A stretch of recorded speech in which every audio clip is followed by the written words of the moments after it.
Hi, everyone, and welcome. My name is Kelly. I own Dogkind, and I specialize in confidence building for very fearful dogs. The topic for this week is building confidence with enrichment, and in particular, we're talking about today moving enrichment into challenging situations and trying to help our dogs become more confident in situations where right now they're a little bit scared. Really briefly, to review, what is confidence? We can think of it behaviorally as a side effect of a history of success. And by success, what I mean is repeated use of behavior to get good stuff. So repeated positive reinforcement for behavior. So the dog uses their behavior to get good things over and over again with a pretty low rate of failure.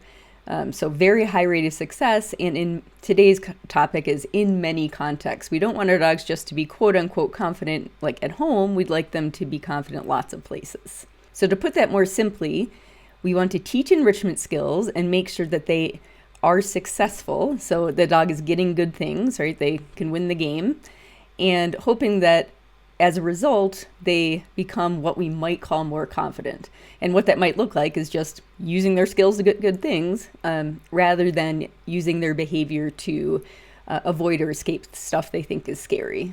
Now, we want our dogs to have skills that work for them lots of places so that they have ways to get good things even in situations that currently are challenging for them.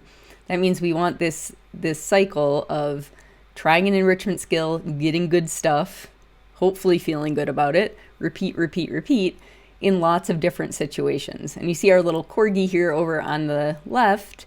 If we say that, well, let's pretend the skill we're working on, you might not think of this as an enrichment skill, but say the skill we're working on is balancing a ball on your head, and we teach it at home, we want them to also be able to do it to get a treat out in the yard, maybe at a cafe, maybe at the vet's office. So lots of different contexts. And this is what I talked about in the last two videos. So if you haven't watched those, go back and check them out. But today we're now particularly talking about scenarios in which your dog is currently scared or worried. So now we've got our little corgi on the left at a birthday party, in the car, on a neighborhood walk, and at the vet. So some of those situations might be places your dog is worried. So how do we teach enrichment skills? How do we get our dogs to do enrichment activities in scenarios in which right now they're not comfortable? And this is actually pretty challenging, but I'm going to break it down and give you a short example. How to generalize enrichment into new contexts. We talked about this again in the last couple of videos, so go back and check those out. But in general, we want to use props. Like in this photo here, little Buttercup has some yellow circles. Those are coasters that are a prop for her enrichment game. And her mom can pick those up and take them with her when teaching the enrichment game in new locations. So they're a generalization aid. So one, use props. They don't have to be coasters. They can be a food toy or whatever. And two, change the context in tiny steps. You may remember Randy from past videos and how many steps it took him to get to this place here in the photo where he's stepping just over the threshold of his safe space. So tiny steps and migrating the enrichment game very slowly into more challenging scenarios. So that's sort of in general how to generalize, but let's talk now about challenging contexts in particular, like scary situations, how to move enrichment into these. The first thing I'd like you to do is pick a goal. Think about a challenge that your dog has right now, a context or setting where you'd really like them to be happier and more confident.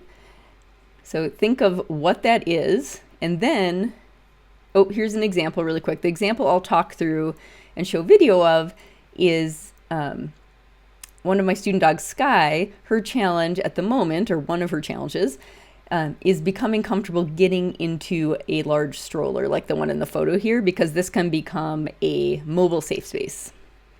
So that's a goal or a challenge. Once you have in your mind what the challenges you would like to tackle with your sensitive dog, next you need to pick a starting point. And this is also tough and can take some trial and error. For Sky, we're going to start with the stroller pretty much collapsed, so it's the sides collapsed, so it's just a platform, and mom out of the room. So let me show you what that looks like. You're going to see Sky here running to the stroller, and there's an enrichment chew up on that, some treats and a teepee roll. She jumps up onto it, grabs her little enrichment item, and runs for it. And I don't think that was actually the very first step, but that's an early step, right? The stroller, a toned down version of the stroller with the sides collapsed, and mom nowhere nearby, because mom being closer can be more difficult. So think about that goal you just picked for your dog, what challenge you'd like to work on, and where you would like them to enjoy enrichment, or right now they don't. And then just jot down like your first guess about, okay, what might my first step look like? Once you have a successful first step, and the first time you try it, it might not be successful. You might have to adjust several times. But once you do have a successful first step, your dog is happily playing the enrichment game in this slightly more challenging context. Now we're going to build on it. And you're going to build on it in small steps. In Sky's example, and I'll show you video of this, one next step might be, okay, we're going to put the sides of the stroller up, but we're going to move that teepee roll, the chew, to the front of the stroller so she doesn't have to jump all the way up into it. It is often helpful if you're increasing one type of difficulty, in this case going from the stroller totally collapsed to the sides being up. That was the increase in difficulty. It can be helpful to decrease difficulty in another piece of the puzzle. And in this case, instead of having the chew farther back onto the stroller so she has to jump all the way up onto it, putting a chew at the front of the stroller means that she only has to walk up to it and maybe put a front paw onto the stroller. Another step might be, okay, now that the stroller sides are up, if she can get the chew at the front of the stroller, let's put some enrichment game farther back so she has to put more of her body into the stroller to get it. Then maybe we want to add mom into the picture. But whatever you do when you start to build on that first step, just only make one change at a time that is more difficult, and possibly counter that with changing another aspect of the training in a way that makes it easier. It'll make it much more likely for your dog to continue to enjoy the game. So here is, you can see the enrichment chews on the stroller. Now you can see the sides of the stroller are up, and the little brown things are the teepee rolls. And so Sky will come in and grab one that's near the front. See, she doesn't have to jump all the way in. So that is one step. And then here's a next step where you see the snuffle mat toward the back of the stroller there. Mom's going to sprinkle treats into the snuffle mat. It's far enough back that Sky will have to jump into it, and then she's leaving the area. And that's an important part of the picture here. So this is actually part of a larger game of run around to all your snuffle mats and eat treats. So there she is getting her treats. So now she's all the way into the stroller with the sides of the stroller up. And then a later step, here sides of the stroller are up, but you see the snuffle mat's not in there. Mom, you can see sitting in the lower left. So now that mom's in the picture, she's going to make it easier by tossing treats more toward the front of the stroller. So one thing was more difficult, mom coming into the picture, so we're going to make the placement of the treats, or how far Sky has to get into the stroller, easier for her. And this is, again, part of actually another enrichment game that Sky really likes and has played many times in other contexts, which is chasing treats back and forth. Here is your homework or your action steps if you would like to move your dog's enrichment game that you have already identified into more challenging contexts. And that the first step really is building a strong positive reinforcement learning history with that enrichment game.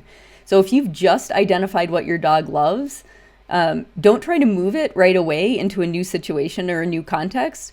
Spend some time just really letting them enjoy it and having many successful sessions with their enrichment game. Once they have that, make your best guess about what the first step might be in moving that enrichment games from, I don't know, maybe their safe space to whatever, slightly out of their safe space, or whatever your goal is that you identified earlier. And then just try it and observe and adjust until you have something that is easy, that your dog can succeed at pretty much every time. That is just a teeny step sort of up in difficulty from where you started. So that is the goal. So don't go farther than that. This takes plenty of work to identify and get it right. Okay, folks, I hope this was helpful. Please do give this a try and let me know in the comments below the video if you try it, how it went. If you don't already have the free guide, Your Fearful Dog's First Enrichment Game, you can get it there at dogkindtraining.com/fun. Give it a try. Let me know how it goes. And join me next week. On Tuesday, we will start talking about another aspect of enrichment and confidence building for your fearful dog. All right, have a wonderful Sunday, everybody.